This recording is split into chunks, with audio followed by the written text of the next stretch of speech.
What's up, Shelf Addicts? Welcome back to the Shelf Addiction Podcast. Today on Book Chat, we are starting a new fantasy series, the Red Rising Saga, beginning with Book 1, Red Rising, written by Pierce Brown. Stay tuned.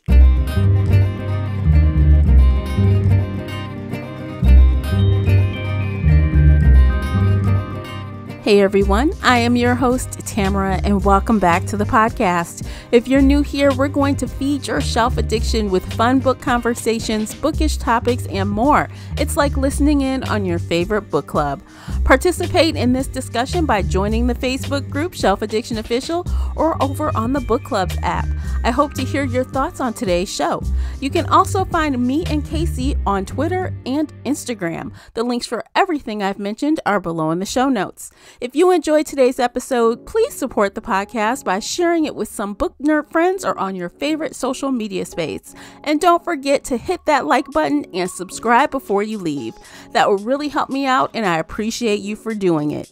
The uncut video version of this podcast is available right now over on Patreon. Join us there for exclusive videos, including after shows and more. So if you're interested in that at all, you'll need to come over onto Patreon and sign up. As always with Book Chats, we talk spoilers here, so you've been warned. Without further ado, let's begin.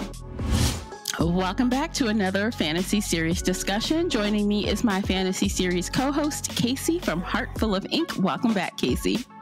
Hello. I'm so excited to be here. Yes, we are starting something brand new. Woohoo! I'm excited. New year, new trilogy. Yes. I think this is going to be a fun chat. So yes. Okay, so we're going to jump into it. Today we are discussing the first book in the Red Rising Saga, Red Rising, written by Pierce Brown. It was published January 28th, 2014 by Del Rey and Recorded Books. The audiobook is narrated by Tim Gerard Reynolds. The hardcover comes in at 382 pages and the unabridged audio is 16 hours and 12 minutes. Woo, that is a lot of book. That's a lot of book. That's a big book. Yeah, especially with we'll get into this later, but the narrator is super slow. That's why it's 16 hours. Oh, There's no reason for yes. that to be 16 hours, but He pauses a lot after every comma and period. He's and like, takes his time. Yeah. He's we'll get definitely into it. doing that. And this actually is officially tagged fantasy adventure, but I think it is strong dystopia vibes and science fiction. So Yes. So Casey, would you please read the synopsis for us? The Earth is dying. Darrow is a Red, a miner in the interior of Mars. His mission is to extract enough precious elements to one day tame the surface of the planet and allow humans to live on it. The Reds are humanity's last hope. Or so it appears until the day Darrow discovers it is all a lie. That Mars has been habitable and inhabited for generations by a class of people calling themselves the Golds. A class of people who look down on Darrow and his fellows as slave labor to be exploited and worked to death without a second thought. Until the day Darrow, with the help of a mysterious group of rebels, disguises himself as a Gold and infiltrates their command school, intent on taking down his oppressors from the inside. But the command school is a battlefield, and Darrow isn't the only student with an agenda. All right. So, when you first shut the book, at the end, what did you think? I didn't hate it. Okay. And I am interested to see where it goes. But I've been really crazy busy with work this week, so I didn't have time to, sit down and read like I normally do. So I downloaded the audiobook and I listened to the audiobook, or I saw it was 16 hours. I was like, oh my God, I'm never going to finish this in time. And then I, bumped it up to 1.5 speed and I was like, okay, I'm getting through this. But I was listening to the audiobook while like cooking dinner or washing the dishes or running around doing errands. So I feel like I missed some of the details that I have questions about, and I will ask you about them.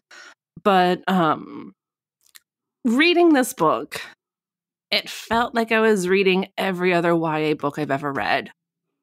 And that's not a bad thing.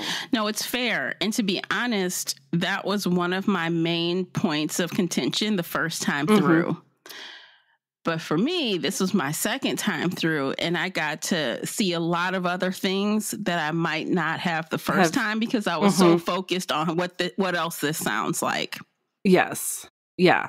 And I think that's where my brain was this time. I was like, this sounds so familiar. This sounds like, and blah, blah, blah, blah, blah. We'll get into that. Yeah. But, so I enjoyed it. I didn't hate it, but it wasn't, oh my God, I need this book because it feels unique for this story. It was like, okay, I like this trope. I know what's happening. I'm intrigued by it, but this feels like every other YA book I've read. So that's kind of where I'm at. I don't hate it, but I don't love it. Okay. So for me at the end there, I was kind of surprised, but not entirely surprised that, of course, Augustus, House of Augustus approached him immediately. Okay, so kind of, but not really, only because of what happened with the jackal. So I'm like, okay, then he's going to hate his ass, but apparently he didn't. So I was like, okay, now I'm down to see what's next. Okay, I want to...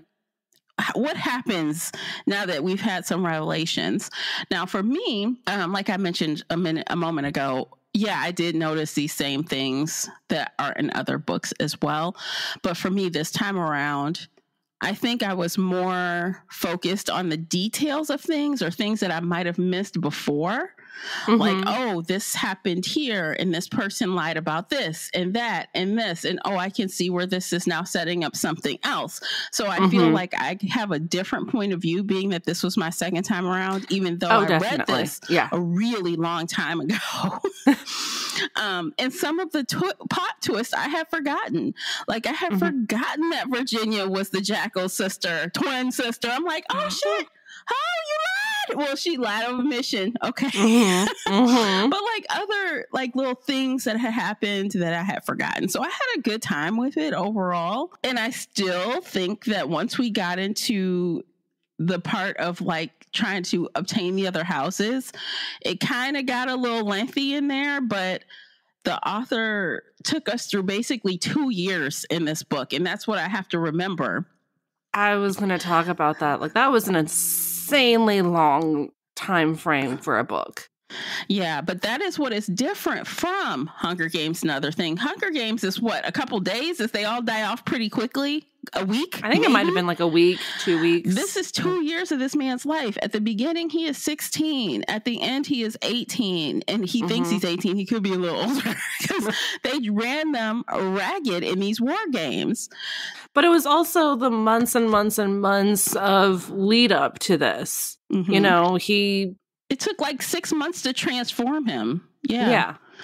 And then there was you have to start preparing for the tests, and then you take the tests, and those take times. And then it was like another 2 months before you got the results. And then it was like another 2 months before you did anything. So like they said a year of waiting was a 12 months. They said, oh, this is a year of our lives, right? So we know that they were in the games for about a year. Yeah, so a year leading up to it, and then a year of the game. Yeah, which I think in this case was fair because without understanding, for example, did you ever see that movie Gattaca with Ethan Hawke and I can't remember that other Jude Law? Jude Law, yes.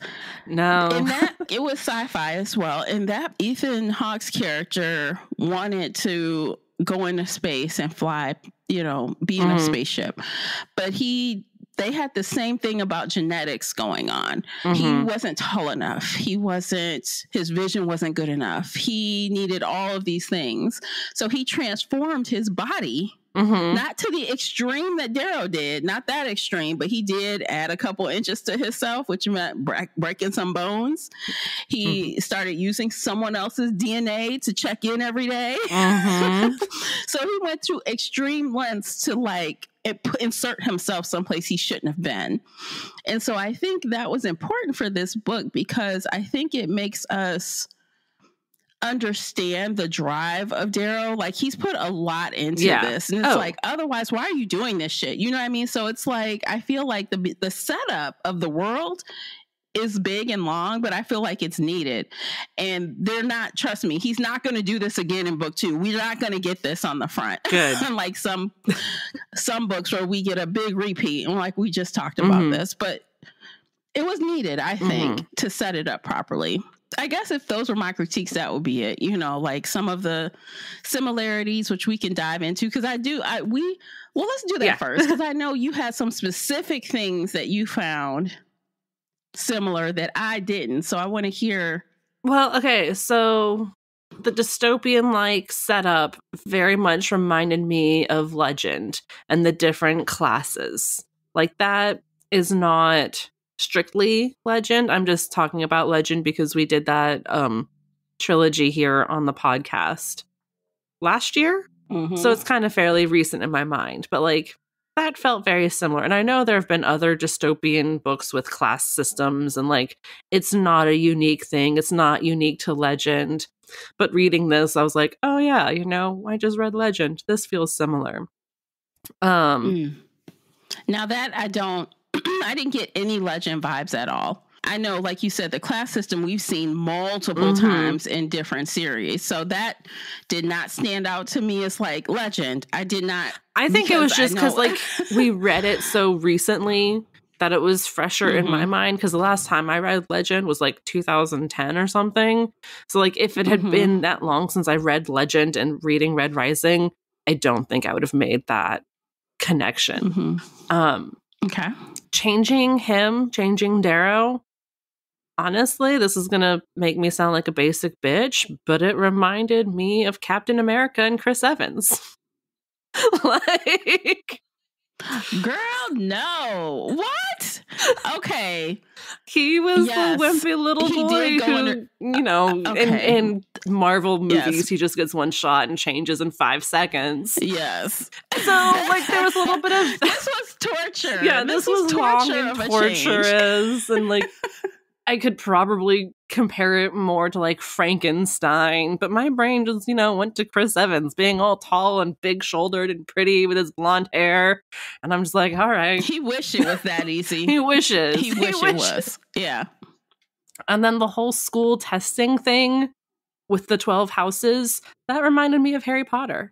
Like I was like, okay, so we're sitting down. We don't have the sorting hat, but we have the sorting tests, and we're going to ask you questions, and you have to react this way or that way. And depending on what your answers are, you're going to get sorted into these houses, or, you know, you have the test, but then you have the actual sorting thing. And they mentioned like the giant chessboard. And I was like, Harry Potter has a giant chessboard, but they didn't actually play chess. I was just, you know, making connections in my brain. And then, of course, once they were in the games, that was very much, you know, the Hunger Games, although this lasted so much longer and you had teams and you had all this other stuff going on. I feel like this was more brutal than the Hunger Games. Definitely. By like several times over. But it was like when you first started and you got in, I was like, okay, I'm seeing the Hunger Game vibes. And then like after that point, we're over 200 pages into this book, or about 200 pages. Right. And then it finally started feeling like its own thing. Yeah, because it definitely was. Like, I feel like, yes, the start of it definitely had those vibes. But as we get into it and they start talking about natural selection, they start talking about all these other choices that they're playing and, you know, doing to these students in the game, it starts to take on its own thing, because these students, like, the goal isn't to be the one lone survivor. There's no one lone survivor. It's not the one, it's the team, but then you have the leader. It's everyone. They don't want everyone dead. Originally, the goal was not to go in and just kill everyone, because they're all golds. They're all upper echelon of people. So outside of the first round, their intent was to win. They were supposed to learn. They were supposed to like learn the art of war, kind of. You know what I mean? They weren't supposed to be offing each other. You know, that's not what they wanted them to do. But this thing just transformed into a game of its own this round for a lot of reasons. Oh, yeah. It could maybe be compared to Game of Thrones, but I never read the books or watched the TV show, so I'm not gonna, I don't know. Oh, it's not like Game of Thrones. I watched the show. It's not. Okay. But it's kind of like, because, you know, you want to be he wanted to be the person in charge of the house that took over all of the other houses. That you want the top slot. Yes. You want to be in first place, because then you get your pick of the litter of jobs and internships, basically, for another lack of a better word, you know. So you get, and his goal, his task was to infiltrate, come out on the other side, and be in charge of somebody's fleet of ships, somebody's army, something where he had power to help Reds. Yes. So that was his goal. Yes. And he did it. He succeeded. He did it. He went wild, but he did it. Okay, let's talk. I have so many points. Go for it. That I want to talk. Go for it. You talk. I will respond. There are so many. First, let's talk about the first round, where they're trying to make natural selection happen. They're trying to push it along a little further. Where they're locked in the room and have to kill each other? Yeah. So the point of that, they put someone weak and someone strong in a room together.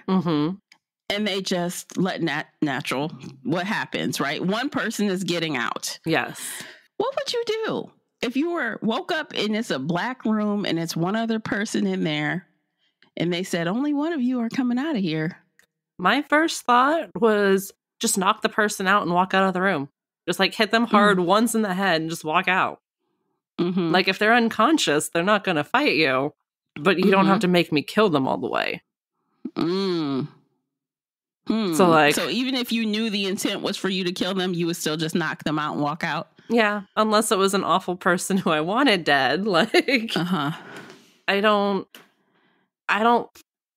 nobody else was in the room. You know, there was no guards posted at the door. There was nobody checking. Yeah, they had the cameras in there that you found out about later. But my thought was just, you know, hit him once in the head, knock him out, and then walk out of the room. Well, it's interesting, like how these kids were raised and how their society works, because not one of them nobody did that. Yeah, nobody questioned. Everybody just killed. So you kill someone, and then like they started making friends before this started. And Darrow somehow got to be cool with Cassius, and he ends up killing his brother, which he has to spend the entire book virtually lying about. He was kind of friends with Julian, though. Like, they had a very short friendship, but like they were friendly. They talked to each other. It was, you know, he liked him, and then he had to kill him. He felt bad about it, right? Absolutely. He did not, I don't think he wanted to. I think it was just kind of, again, if I don't do this, what happens? Yeah. You know what I mean? It's like it makes me understand why he does a lot of the things he does, because it's like, so if you, Julian, don't do this, yes, you'll go home shamed, right? Your family will talk bad to you. But if I do this, but they were talking about going home instead of just like, I have to kill you, right? Like, he kept going, oh, if you go home, your parents will still love you, but I'm just going to beat you to death. And I was like, why don't you just knock him out and walk out of the room so he can go home and be I don't think Julian understood. Julian didn't understand. And Darrow was like, oh, my God. No. He doesn't get it. Like, he doesn't understand. Like, this is why he... Yeah. So some of them were very naive in entering that. They didn't really know. Well, their families didn't tell them. Nobody told them. They said that, you know, you go in here, it's the best, most prestigious thing that you could ever possibly do. You know, you're going to bring honor to our family. You're going to come out of here for the best. But nobody really told them that there was, you know, an instant culling, that there was an instant death sentence for half the students who got accepted.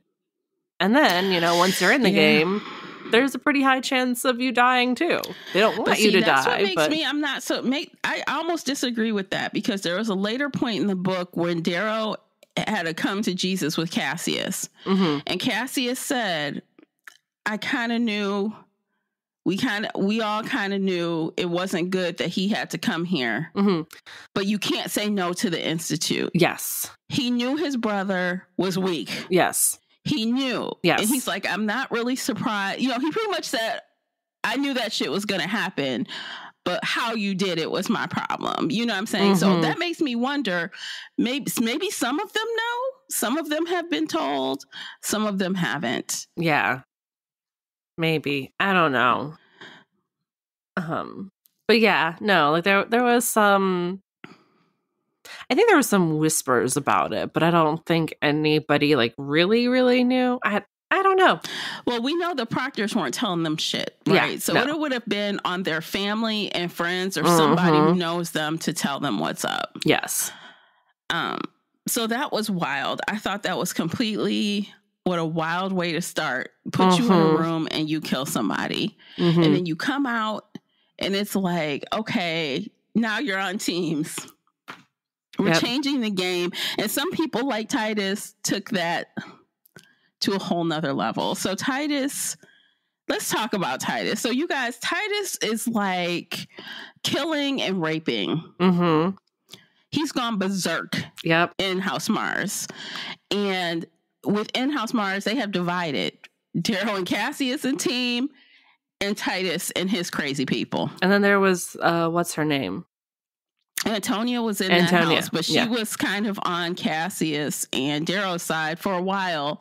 She kind of had her own team too, and that like she kept kind of shifting around. She had her own people. Yeah, she was kind of with Darrow and Cassius, then she was kind of with Titus. Then she was playing both sides because Antonia's a whole nother character. Like, Darrow knew he couldn't trust her from day one, and she's admitted, I would have taking you out if I had another chance and it worked for me, you know? So absolutely. He knew that she couldn't be trusted, but she was never on anyone's team, really? Her own team. She wanted to be in charge. She wanted to be a leader. She wanted to be a primus. She wanted power. When Titus was doing this stuff, and then afterwards, like, let's get to the end. Titus is taken down and somehow Darrow has planted the seed in Cassius's mind that Titus is the one that killed Julian. So Julian's like, so Cassius is like, he's mine. Darrow didn't really plan that. Cassius kind of made the assumption, and Darrow just went, and like didn't. Yeah, it was kind of like he let him go to his own ideas, but didn't dissuade them. He was like, or Julian would have been paired with somebody strong. This is a strong person. That's what I feel like he was doing on purpose. So like he's I didn't think Darrow was doing it on purpose. I think it was more like, I don't want to admit what I did. I like you as a friend. I'm just gonna let you think whatever you want to think and not say anything and just like let it be. Like not. No. I think he did on purpose because he knew they were going to kill him. He knew we're going to kill Titus. We can't let this ride. We can't let him live after what he's done. And why not easy out? Let's just blame Titus. And then I'm free. I'm free of it because he would have thought he would have killed. He did it. In my opinion, he did it on purpose. He was trying to be, and if I should have saved the passage because he says, like, how much do I say? How can I say this without saying this? Yeah. Oh, you know? No, I think initially, he felt guilty, but he wanted the friendship and he didn't want, to have to fight Cassius like day one right after he killed Julian. I think he just felt so guilty about Julian that I didn't really feel a malicious vibe when he wanted to kill Titus. I think it was like, okay, this just happens to fit together and makes it work. And we'll hopefully get, Cassius off my tail about Julian. I don't know. It didn't feel too malicious when I read it or whatever. I think that the killing of Titus was not malicious. I feel like that's what they all thought they had to do because of what Titus was doing. Oh yeah, no, he definitely needed to die. I think that he purposefully shifted Cassius's brain just a tilt toward that direction. He let it go. You know what I'm saying? He's not like, let me evil plot, ha ha ha. But he saw the opportunity and he took it. Yes, is what I'm saying. Yes. So after they killed Titus, and he says to him, something. Wait, well, they didn't kill him. They almost killed him. And Titus says something at the end there. Mm-hmm. And he's like, was he a red? Was Titus a red? Yeah, he said bloody damn or something. He said bloody damn. And that comes up again. Bloody damn. Because they do not speak like that as Golds. The Reds use different do. verbiage. Yes. And that's something that was brought up immensely in the beginning. Stop saying that. Don't use this. Use this. Don't that. And so when he said that, he instantly thought, what if Titus was a red? Another plant like me. And I got him killed. Mm-hmm. You know? He's like, oh my God. What if I had known that before? Would that have changed anything? Who did something to him? What did they do to his family? Was it Ares, the, team behind Darrow and all of his changes? Was it somebody else? Mm-hmm. I mean, what did the Golds do to his family if he was a red? So like all those things were like unverified. They were just thoughts. Mm-hmm. But let's, for argument's sake, say that Titus was a red. Mm-hmm. Did that change your opinion on the things that he did? Oh, absolutely not. He still needed to die. Like if you're a rapist, you need to die. End of sentence. Because I'm like, if he was a red, he was entirely short-sighted. Mm-hmm. He was thinking how Darrow thought at the beginning. Mm-hmm. At the very beginning, he was like, revenge. Kill, hurt, all the Golds you possibly can. Don't think long-term. He got past that very quickly. He's like, that's not going to do it. Mm-hmm. Even, what's his face? The guy who helped him. He was like, that's not going to do anything. Dancer and Mateo and Mickey. They're like, what did EO want you to for? Mm-hmm. Not that. So he got over that pretty quickly, but clearly no one was there to help Titus with that if he was a red, which we don't know. It was not verified, but it was kind of just plopped out there maybe. Mm-hmm. Well, I'm glad to hear that because I'm like, I felt like he fucked up. He fucked up. Titus was not a good person. I don't care if he was a red. When you act that way, when you do that shit, when you hurt your people, when you hurt women like that, like, no. You get your dick cut off, you get killed. But let's just put it out there. They said, if you rape other colors lower than you, it is not a crime. Mm-hmm. So what if Golds came in or other colors came in and did that to the females in his family? Oh, they all deserve to die. Getting revenge. Yeah, absolutely. But you don't get revenge by raping other women. You get revenge by killing the men who did the raping. Wrongs don't equal a right. But my point is that in this book, in this context, I think Darrow would have handled him differently had he known that before. Not that he was right to do it, but he would have handled the situation completely different with Titus had he known. Had he known, like earlier on, I think they would have formed a friendship or a bond and everything would have been different. I don't think they would have been as divided in House of Mars. I think they would have been... I don't think it would have gone all the way to Olympus the way this turned out, but I think it would have been very, very different. Yeah. I agree. I'm like, that's kind of unfortunate. It is unfortunate. But no, yes, Titus did deserve to get vengeance, but not by raping other women who had nothing to do with what he went through. Right. Which surprised me that Darrow and team allowed that to go on for so long. Right? I was livid. Oh my God. There's so many things that just pissed me off. So it took Mustang. So his idea was, let's sick Mustang and her people on him. Mm-hmm. She will get rid of them and we'll take her place while she's out doing that. Mm-hmm. So I'm like, oh yeah, leave it to the woman to go clean up your mess. Mm-hmm. And which she does. Is like, which she does. And because she had, good old Pax with her. Mm-hmm. Pax, the crazy man linebacker. But it's like, I had a hard time with how like their relationship developed when she saw kind of what Darrow was made of. Mm-hmm. Like, he let that shit happen. He let it happen. He listened to the screams for how many weeks before he went and did something?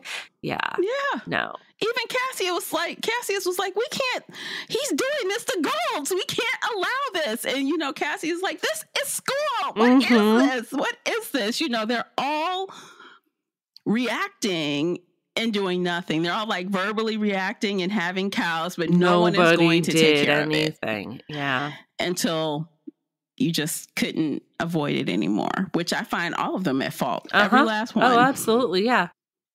Absolutely. Yes. And these kids are all bad. All of them.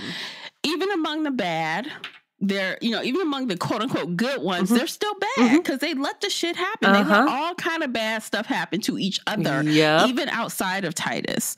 So like, okay, let's take a break, y'all. Let's take a break. I'm going on a rampage and I haven't even got to the meat of the story yet because I just feel like there's so much to talk about and break down. I can go on and on, but I'm here for it. My life together and not do this to you. So let's take a quick break. Check out these commercials. By the way, if you join Patreon, you'll get us one step closer to having no commercials. Yes, do it. Join us. No commercials. Yes. I know, but until then, here are the commercials. Please listen to those. By listening to those, you are supporting the podcast, and we will be right back. Today's episode is brought to you by the Shelf Addiction merch store. Check out all the bookish t-shirts, notebooks, mugs, and more. Don't miss out on these original designs, perfect for any book nerd. Support the podcast and visit shelfaddiction.com/merch and pick up your next favorite bookish item. All right, welcome back. Do you still want to rampage? Because I'm here for it. Okay. So I mentioned good people. Do you have a list of quote unquote people that you consider on the good list for this book? I don't know how to pronounce his name. Was it Savro? Savro? Yeah, Savro. He was the only one I liked. Okay. So to me, the good people were Rogue, Pax, Mustang, Savro. Those were on the good team, in my opinion. Yep. And on the bad team, Cassius, the Proctors, Antonia, Titus, the Jackal. Yep. Where's Darrow? Darrow rides the line. He wants to be good, but he will do anything to meet his purpose. Yep. Even if it's bad. Yep. So I think he rides the line. And I think Mustang pushes him to be good. Mustang makes him want to be good. But he won't if he has to.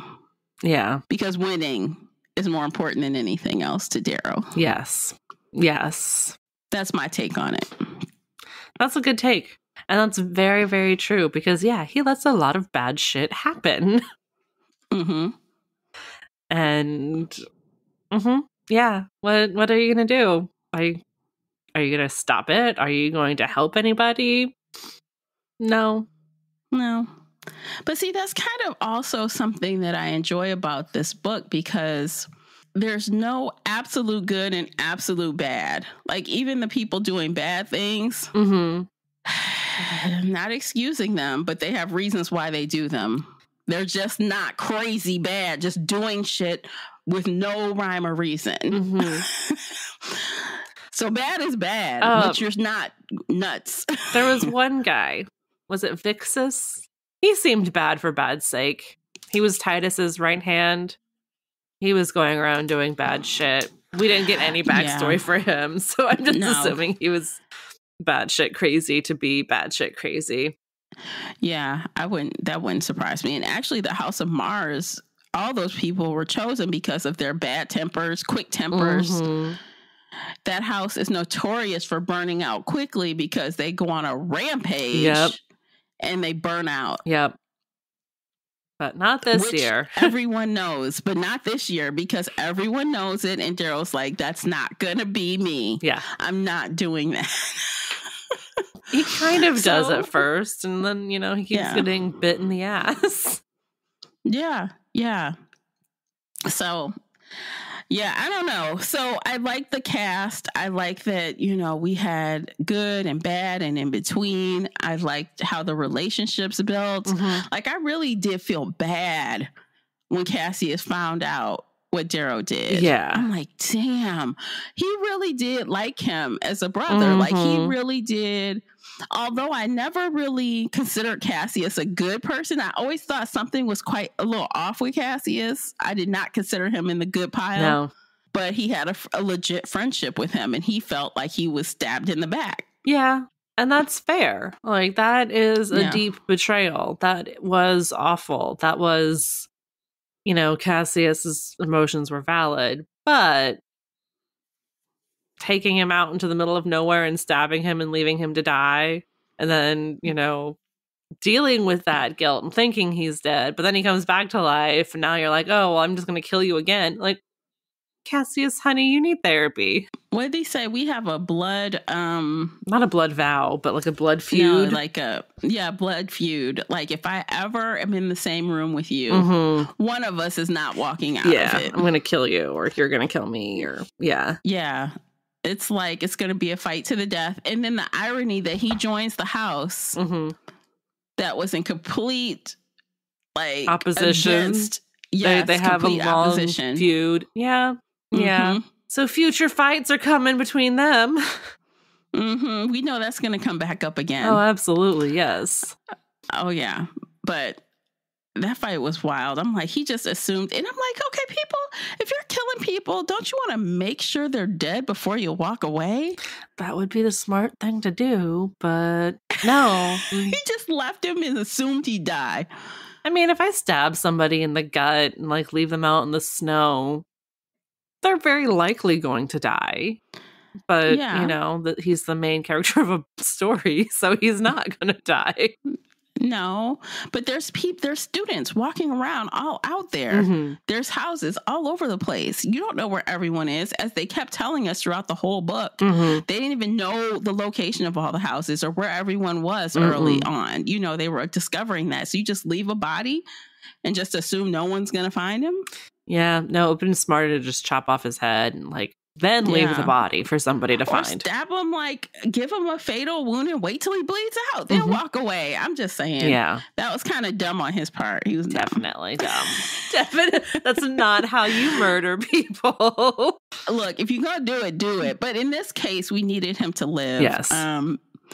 What do you think about Mustang and Darrow? So I never trusted her. And then she said the cheater be cheated. And then somebody else said it like fairly quickly afterward. I was like, oh, we're going to have this big plot twist coming up. I didn't think twin, but I figured she was related to the jackal somehow.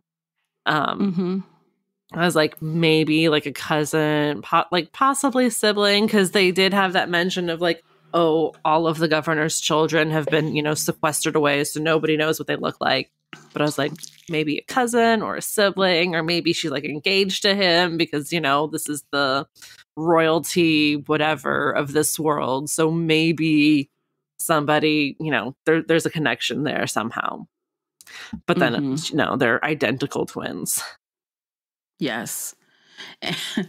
Okay, so I like Mustang. I think that she is a complex type of girl. Yes.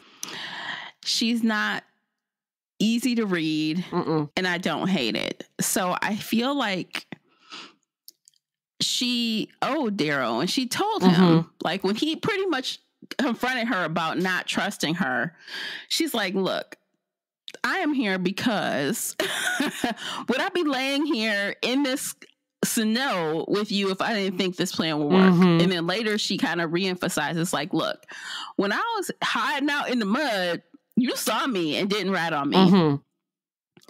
So, and then I helped you. Yes. So this is why we have the relationship we have. Yes. So I do believe her, but I know she has her secrets and she's just not going to hand them up to him. And he's got to figure it out. Somebody in this world, I would never tell anybody my secrets. Like, no, I would need to know you for years and like build that trust and maybe then tell you. But at the same time, I feel like in this kind of political realm, people will backstab you 10 years down the road to get whatever they want. Definitely. So I absolutely do not blame her for hiding that, for not telling him.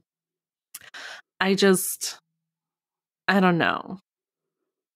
I like how mysterious she is, but I don't know. I like her. I like her character.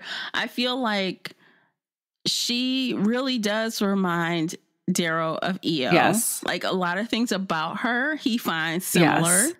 Which may not be a good thing. You can just happen to like someone that's very similar to your dead wife, but okay. I will say I am very, very upset about what happened to EO.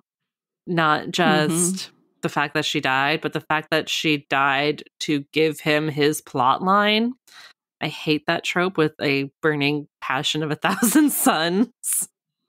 And it is in so many goddamn movies and books and comic books and superhero origin stories. And I hate it. I hate it. I hate it. I hate it so much. Really? See, that doesn't bother me too much because, well, tell me what you hate about it. Why do you hate that as a device plot? Like, because the tool? Woman is not seen as human. She's seen as this idea and this idol. And like, he kept thinking about her like, oh, she would want this from me, or, oh, how would she feel about this or that? Or what would she do? Or she wouldn't understand whatever. And she lost her humanity. She lost her self, her being. She just became, Persephone to the world. She became this idea to him. And, he was kind of wild and crazy as a slave person down in the mines digging and doing all that stuff. But like, he was fine. He didn't want to fight for the world. And she's like, I'm going to die. So now you have to go fight for the world and you have to live my dream because I'm dead. I'm just an idea. I'm not a human who, is doing anything. I'm just an idea. And that, again, has happened in so many stories and so many origin things. And I'm just like, I hate it. Why can't women be? Why do we have to die in order to further a man's story? It was actually, I think Darrow actually said to them, like, this is what EO wanted. Why didn't you save her? Yeah. Why didn't you? And I was sitting there with him going, why didn't you save her? You should have saved her instead of him. And she was a part of the resistance. It's like you could tell that scene right before they got caught out in the garden. She was trying to enlighten him. Oh, definitely. She was nudging him. Give him some food. She was trying to push him along. But then she dies instantly. So we don't get to see anything else about her other than his idolized, EO was this perfect woman. Yeah, and they weren't married for long. If you can tell, if we go back, they were 16. They weren't married for long. Just a few months, I think, because he can only get married at 16. So, and she was definitely pregnant when she died, which just pisses me off even more. They didn't say it, but her, like, right before she died, her sister had to come, like, hear her last words. And then her sister starts sobbing even more and looking at him. And he's like, well, what were her last words? And she's like, I can't tell you. She never said. And then his mother, like, finds out. And she's like, I can't tell you either. And I'm like, Jesus Christ, she was pregnant with your baby. I did not get that from that. That's the vibe I got. It was never confirmed. Nobody ever said anything. But, the women are talking. And now we're crying even harder. She knew what she was doing, though. She was not... She chose to be a martyr right then. Like, she was doing her own act of rebellion. And, like, I can respect that. So that is what I don't understand. Because if you're going to make that choice, fine. But why would you leave that? Why would you put the weight of that quote unquote secret on your family? I don't know. Why would you do that either? To them? Like, yeah. Why? Like what I'm saying? That's why I'm like, maybe she said something Maybe else. she did. Maybe she said the son of Ares are coming for Darrow later. Like, help him. Because if anything, I'd be pissed off at my sister not Darrow. You chose this shit, and then you're gonna tell me you're pregnant, so you killed yourself and your child. I'd be pissed at her. I wouldn't be looking at him. Well, no, it wasn't like the sister wasn't pissed at Darrow. It was like that, oh, I'm crying so much harder now, and I'm looking at you, and I'm heartbroken. It was like she was really sad walking up, but then as soon as, you know, EO like she feels says bad for him or pity or whatever. Yeah. It was like pity and extra hard tears, and then somebody else had to like literally carry her off the stage before EO was hanged. Like, it was just a whole dramatic scene, and I was like, she's pregnant, isn't she? I would have felt like, I hope that wasn't the case, because I don't think we'll ever find out or ever know. Yeah. That's just kind of the vibe I got. Okay. So, all right, that's fair. I didn't get that, but I think that's fair. You know, it's not a completely out of, you know, left field assumption based on what was going on. They were having sex all the time. They were 16. As teenagers would. There was a quote somewhere in the book where it said, like, Reds live hard and fast and die young. You know, like they die by the time they're 30 or something. So really, when they're 15, 16, like that's the halfway point of their life. They're not teenagers. They're married and making babies and adults, and they're going to live maybe 10 more, 15 more years. Like they're in their prime. Because they're down there in the misery, slaving away. So like, no, they never felt like teenagers. They never felt... And then when he comes above ground and he sees gold on these things, and they're shooting around, laughing and joking, and people are like, he's like, what the WTF is going on up here? Like, you know, everything is a lie. Everything is a lie. The big lie. And he's like, she said we were slaves. Yep. She was right. If only she was here to see it and not dead. But there's a lot more to talk about, but I think we're just gonna rate it, because I feel like this is what book club is for. Come to book club, because I feel like I have more to talk about, and I know the other people that read it also will want to express their feelings on certain things that happens in this book. There's a lot going on, and we can only cover so much of it here in a reasonable amount of time. You can also join our Discord, where we can talk about it in length with lots of paragraphs. Yes. But you have to be in one of the groups to get the Discord link. It's not in the show notes. So you have to come to Shelf Addiction Official, or you need to join on book clubs to be. We got to verify. We don't want crazies in there. We got to know you're us. You're us to be in there. So join us, and then come on in and share your thoughts, because we had a good time on Discord. We started sharing a little bit of artwork, fan art of what we think Darrow may look like before and after, you know, some of the other people in the book. So it's a good time. So let's go ahead and rate Red Rising. You want me to go first? Or do you want to go first? I'll let you go first. It's 3 stars for me. It wasn't bad. It wasn't captivating enough. Like, I might give it 3.5 stars, but we're not doing half stars. So 3 stars, like a solid 3 stars. It was a good start.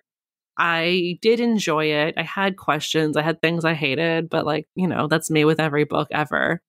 So solid 3 stars. I am hopeful and excited about book 2. And if we can lose a lot of the craziness and drawn out timelines of book 1, then we'll be good. Yes. Okay, I'll leave that there. I rated the first time around, I rated it 4 stars, and I will stand by that. I still really enjoyed it. Yes, I saw some similarities, but guess what? All those books are similar to each other in that time frame. So it's like I mentioned earlier, this time around, I think I was looking for different things. And even on the front of the book, did you notice the thing on the front of the book? Enter Katniss and now Darrow. It actually says that on the front of the book. So there is no faking it. No, everybody sees. Everybody sees that it's all the same. So, but this has got its own twist on it. I like that it's darker. I like that it's just different to me than things we have already read. It feels older. It's darker. I like some of the Art of War stuff. I like thinking about things in a strategic way versus an emotional way. I like just the change in pace. You know what I mean? So I am down for this ride. I think it's going to be fun. I know we'll have a good time in book club talking about it. And this is going to be one of those books that brings strong emotion, I think, from people who read it. For sure. Yeah. Strong 4, solid 4. And I know it's going to get better. Is book 2 also 2 years long? You know what? Like I said, they do age up quite a bit throughout. And then after the third book, that is like the end of this story arc, and before the fourth book, there is a significant time jump. So this author is about making them older. This is not teenage games. This is not teenage angst. And like, even when Darrow does think about EO or think about what could be, and none of it is angsty in a teenage way. None of it, because this is adult shit. And that is what I like about it. No high school bullshits. No, does this guy like me bullshits? No. There was a little bit of that with the other people, and there was a line from Darrow when he was like, wow, I forgot people got crushes. That's so weird. He's like, I forgot about that. I know. Like, look at them. Because you know the Reds live in a different world than the Golds. The Golds had a more regular high school experience until the Institute. Yes, until the Institute. Yeah, and then it's like, surprise! We're going to torture, maim, and kill you. Fun times. Okay, so I think we're done. What do you think, Casey? I think we're done. All Until right. next time. Until next time. Let us know what you thought of today's episode. If you've read Red Rising, definitely give us some notes. Let us know what you thought. Join us for the book club, as we've mentioned. And until then, take care of yourselves, and we'll see you next month. Bye, guys. Bye, everybody. If you enjoyed today's episode and would like to show your support, there are a few things you can do. Head on over to Apple Podcasts and leave a positive 5-star review, or like this episode on your favorite podcast player. It seems so simple, but it really helps me out. You can share this podcast with other book nerd friends or on your favorite social media space. You can also join the Shelf Addiction Patreon family. For as little as $2 a month, you will help us produce even more awesome content for your ears. You can also consider joining the Shelf Addiction official Facebook group, where we talk all things bookish and more in a safe space. The Shelf Addiction podcast is a part of the Nerdy Maven network. You can also reach us via email at info@shelfaddiction.com. Thank you for listening.